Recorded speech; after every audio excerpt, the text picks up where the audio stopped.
Hey guys, I'm gonna have a top 10 Android game reviews today. Well, it's mid-June at the moment, so these are my top 10 favourites as of today. As we know, it's ever changing and stuff, so see what happens. But as for now, here we go. Let's just dive right in. Well, the top three I've got, they're not in any particular order, by the way, but I've got the 3 Angry Birds up there. I'm not going to bother going into a review of those. I mean, there's plenty of those around and everyone knows it. I mean, if you haven't got those, you're either in the process of downloading them, as you've got on Android today, or for some reason you're living under a rock, and that begs the question, why are you watching this video? So yeah, check those out. Anyway, so let's just jump into the first game, which I'm going to do is Cube Runner. Some awesome music playing for you there. Whoops. Some of you may know this from the iPhone version. It does take quite a while to load, which is a bit of a pain. But you basically just tilt and avoid these obstacles. The graphics are, well, they're meant to be like that, I assume. But yeah, it's pretty good, pretty addictive, just like most of the successful games are. Yeah, it does it gets harder. It goes up levels and stuff. Gets like stage 2, stage 3, where it changes. But yeah, it's ridiculously addictive. It's pretty good. It does take quite a while to load each game. I'll just show you quick, which is a bit annoying, but you know, what can you do at the end of the day? Just get over it. But yeah, it's pretty good. So I'd recommend you guys check that out. What have we got next? Next up is Alchemy.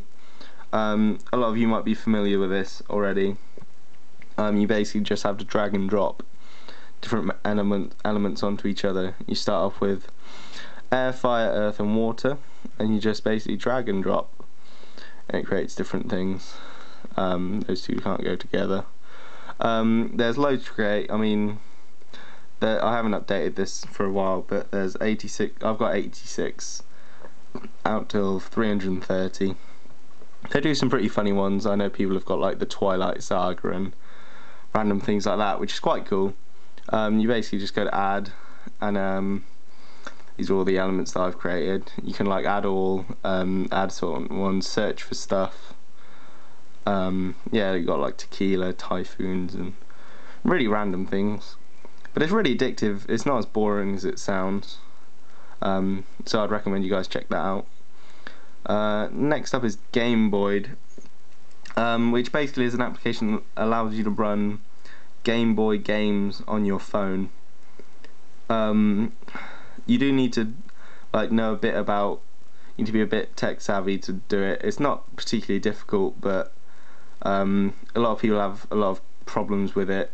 I'll try and get a decent instructional link up, because yeah, sometimes it doesn't save, sometimes it doesn't download properly, blah blah blah blah blah blah.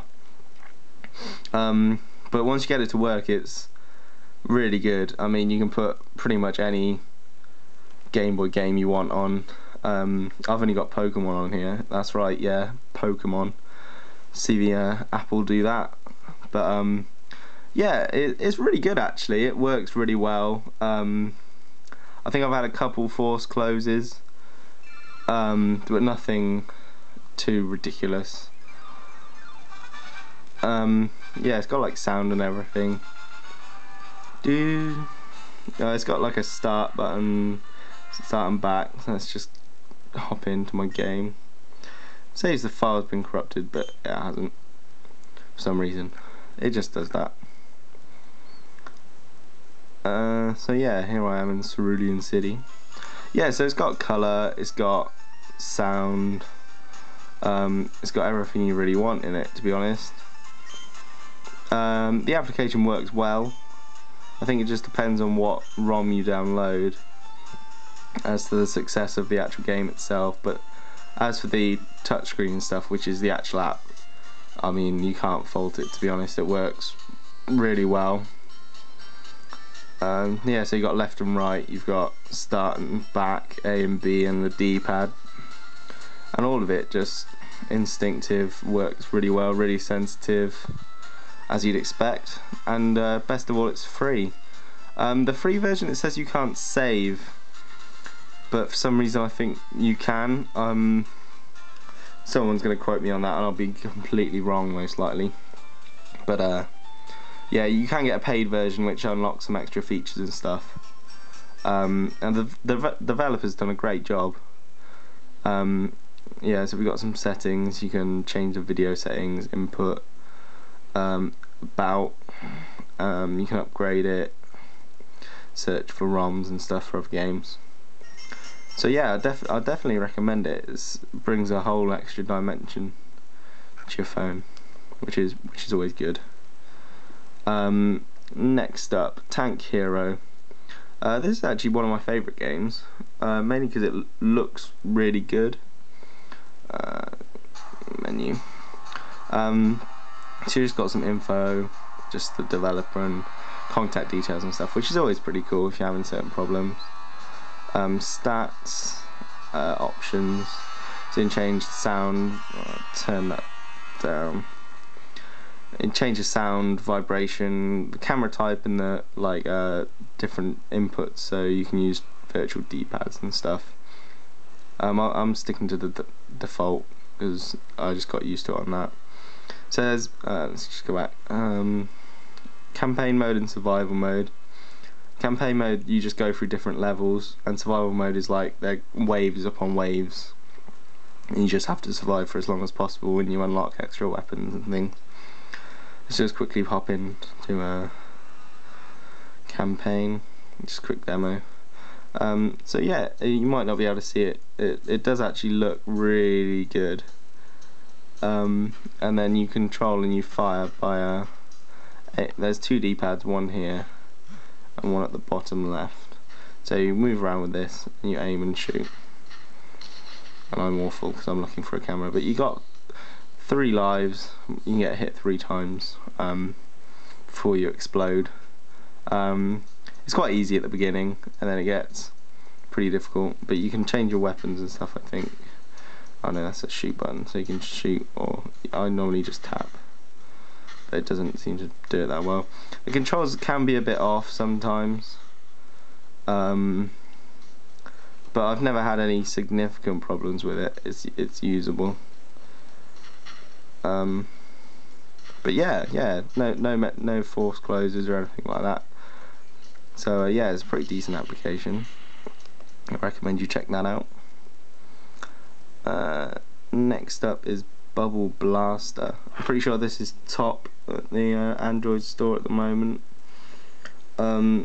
Ridiculously addictive. Don't start it on a bus because you won't want to get off the bus. It's yeah, so there's puzzle and arcade, and then you can view your high scores and stuff. Let's just hop into a puzzle, and there's loads and loads and loads. Level pack 50, all of them have 100 levels. It's going to keep you going for quite a while. As you can see, I'm on level pack 1 because I'm awesome. Let me just hop into the first one and I'll just give you a quick demo. There's this little guy on the screen, and what you have to do is just pop all the red ones at a time. So you just tap, and whoa, that was, did you see that? That was good. They send out these little bubbles, and they in turn set off other ones. So as you can see, it does that. It's pretty self-explanatory. These green ones need to be hit twice, so that they hit once and they turn into a red, etc. And obviously it just gets increasingly difficult as you move on and on. Highly recommend that. That's ridiculously addictive. Next up, we've got Paradise Island. It's a bit slow on startup, which is a bit of a pain. Excuse me. If you're familiar with Farmville or any of those type games that clog up my Facebook newsfeed, You might be a fan of this. It's one of those games where there's no real objective. You start off with like 20 quid or whatever, and you have to build up your island, try and make it as good as possible. So you can build different buildings, cabins, gift shops, and it gets better and better to like a bank and weird things, different like shops, different electricity generators, just other things that make people want to come to your island to make more money, which builds better stuff. You must know the drill by now. What I do like about this, there's various awards and achievements which you get unlocked, like XP and money, extra money as well, which is useful when you're starting off. Gives it a bit of an extra dimension as well, which I quite like. So there's no really objective in these type of games, but yeah, this gives you a bit of an aim, which is always good. You can take pictures and send it to Facebook. Don't know why you'd want to do that. You can zoom, and you can pinch zoom as well, just to zoom out, and you can expand your island as you grow, etc, etc. It's the usual drill, but yeah, it's pretty good fun. It's nice to have it's decent runs well, it runs cleanly. As I say that, it's not designed to pinch zoom. Whoa. Touchscreen's a bit dodgy. Let's just close that. Excellent demonstration that was, wasn't it? Last off, I've got drag racing. This is doing pretty well in the Android store at the moment. Any car fans, well, you don't really have to be a car fan, but so you got your garage, and you can buy different cars, upgrade them, tune them, paint it. You got your standard upgrades, so like engine, nitrous, wheels, and things like that. Increase the stats. You got stats of power, weight, and grip. I'm not sure if you can actually see those particularly well. Yeah, so there's settings as well. Just change your units, sound, vibration, large shift lights and multi-touch. I'll come into that in a second. And all the various stats, which is always quite cool. You got like best times and stuff. So let's just hop into a race. You can race offline and race online, which is pretty cool. And there's Pro League. We won't go on to that, but if we race offline, let me just click next. There's some different options. Versus a beginner, an amateur, pro, or a boss battle, and you can change the distance as well. So you can either do a quarter mile or a half mile drag race. Race against a weak opponent, you know, average, stronger. Challenge the boss. You have to beat both the bosses before you go up a level, so you have to beat them on a quarter mile and a half mile. But let's quickly jump into a race against a beginner in the hope that I can actually win. So here's the screen. Sound up a bit, and you have to try and start well and do the gear shifts. So it'll pop up with a triangle. There it is. Decent shift. And again. And there's a bar at the top. You can see that I'm winning. I'm winning, and I won. So then you unlock like race bonus money if you do well. If you do shifts well, you have to basically change gear. Makes if you change it right, it goes faster and things, so you're gonna win. And race prizes and stuff, and various other quite, you know, they're just random stats that if you're nerdy like me, you find quite interesting. And then obviously you get to spend your money on upgrade, painting. You change the colour, which is pretty cool, you know, just to personalise your car a bit. Stuff. Yeah, that's my top 10. I'll probably put up a app review and not games pretty soon. So yeah, thanks for watching, and I hope you guys liked it.